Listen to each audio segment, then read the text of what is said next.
बिस्मिल्लाहिर्रहमानिर्रहीम अस्सलाम वालेकुम। आज हम वीक 3 में डे 6 का काम करेंगे जो कि पेज नंबर 160 और 161 पे है। टॉपिक का नाम है स्टमक।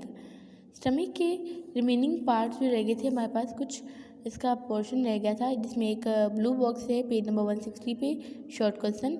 इसमें 3 बहुत बहुत इंपॉर्टेंट शॉर्ट क्वेश्चन है। पहला शॉर्ट क्वेश्चन है, pepsin is a powerful protein digestive enzyme. Why does not it digest the stomach walls, which are mostly protein?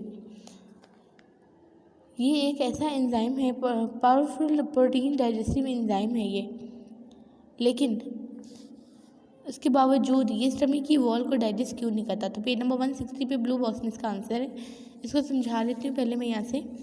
ये स्टमक है, इसमें 3 चीज़ें, म्यूकस, हाइड्रोक्लोरिक एसिड, पेप्सिनोजिन, जो कि बाद में पेप्सिन में कन्वर्ट हो जाएगा। HCl पेप्सिनोजिन को पेप्सिन में कन्वर्ट करने में हेल्प करता है। HCl पेप्सिनोजिन को पेप्सिन में कन्वर्ट करने में हेल्प करता है।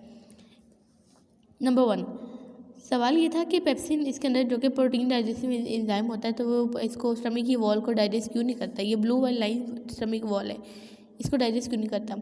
सबसे पहले इसकी रीज़न बताते हैं। 3 पार्ट में से पहला पार्ट म्यूकस। म्यूकस की लेयर है, ये जो रेड वाली लेयर से सारी ये म्यूकस की लेयर बनी हुई है। जैसे ही ये फूड पार्टिकल हमारे स्टमक में इंटर होने वाला होता है, उसी वक्त gastric gland gastric juice secrete करते हैं। उस गैस्ट्रिक जूस में जो म्यूकस होता है वो यहाँ पे लेयर बना लेता है सारी अंदरूनी लाइन पे, यानी इनसाइड ऑफ द स्टमक सारा ये म्यूकस की लेयर बन गई है। अब जो पेप्सिनोजिन रिलीज़ होगा, HCl उस पेप्सिनोजिन को पेप्सिन में कन्वर्ट कर देगा। जो बाहर ब्लू है ये पेप्सिन है, और ये जो अंदर रेड वाले हैं ये फूड पार्टिकल है।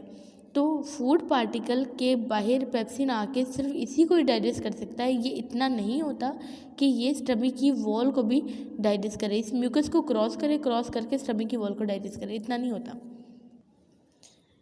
An interesting problem is raised here. Pepsin is a powerful protein digestive enzyme. Why does not it digest the stomach wall, which are mostly protein? तो इसका आंसर यहीं पे दिया हुआ है। We saw that pepsin is not released in its active form. आपको पता है कि पेप्सिन जो है वो as such रिलीज नहीं होता, बल्कि rather it is secreted as inactive pepsinogen, बल्कि क्या रिलीज होती है, pepsinogen, which require HCl for activation, जिसको HCl चाहिए था ताकि वो पेप्सिनोजिन को पेप्सिन में कन्वर्ट कर सके। The mucus of gastric juice form a thick coating over the inner wall of stomach and neutralise the HCl there. Mucus जो होता है वो स्टमक की इनर वाली साइड पे कोटिंग बना लेता है और HCl को न्यूट्रलाइज कर देता है, और इतना नहीं बनाता, it makes pepsinogen difficult to be activated and to attack stomach wall. और ये इतना HCl रिलीज़ ही नहीं होता कि वो पेप्सिनोजिन को पेप्सिन में कन्वर्ट करे, वो सिर्फ थोड़ा सा रिलीज़ होता है ताकि स्टमक की वॉल डाइजेस्ट ना हो, सिर्फ और सिर्फ उसका एक पार्ट जो है वो फूड का वो डाइजेस्ट हो। सेकेंड शॉर्ट क्वेश्चन है हमारे पास, define churning. In stomach food is further broken apart through a process called churning. Stomach के अंदर, क्योंकि स्टमक हमारा जो है वो एक बार बार कॉन्ट्रैक्ट और रिलैक्स कर होता है, जिसकी वजह से इसके अंदर जो फूड होती है वो और भी छोटे छोटे पार्ट में कन्वर्ट होती है, that is called churning. The wall of stomach contract and relax and these movement help in digestion, और ये डाइजेशन में हेल्प करती है। तीसरा और लास्ट शॉर्ट क्वेश्चन है, डिफाइन काइम। काइम क्या होता है। इसमें से मैंने चर्निंग की डेफिनेशन बताई है, ऊपर लिख ली है डिफाइन, और वो डेफिनेशन जो मैंने लिखी हुई है वो तकरीबन सारी यही है। उसके बाद है काइम। काइम की डेफिनेशन यहाँ तक है, फर्स्ट 2 लाइंस। काइम क्या होता है, यहाँ से स्टार्ट हो रही इसकी definition. The starch in our bite of bread, हमारी ब्रेड में जो स्टार्च होता है, and the protein in mutton, और मटन के अंदर जो प्रोटीन होता है, हैव बीन पार्शली डाइजेस्टेड, ये कुछ हद तक डाइजेस्ट हो जाते हैं, and the food has been converted into soup like mixture called chyme.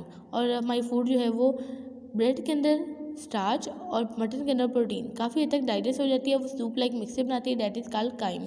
ये वर्ड काइम है, काइम है। After it the pyloric sphincter allow a little mass of chyme to enter duodenum, जो कि स्मॉन्टेसाइन का पहला पार्ट है, वहाँ पे इंटर हो जाती है। कल हम ये वाला पार्ट रिमेनिंग जो रहेगा इसका वो पढ़ेंगे और साथ में स्मॉल डिज़ाइन स्टार्ट करेंगे। आज का काम बस यहीं तक है।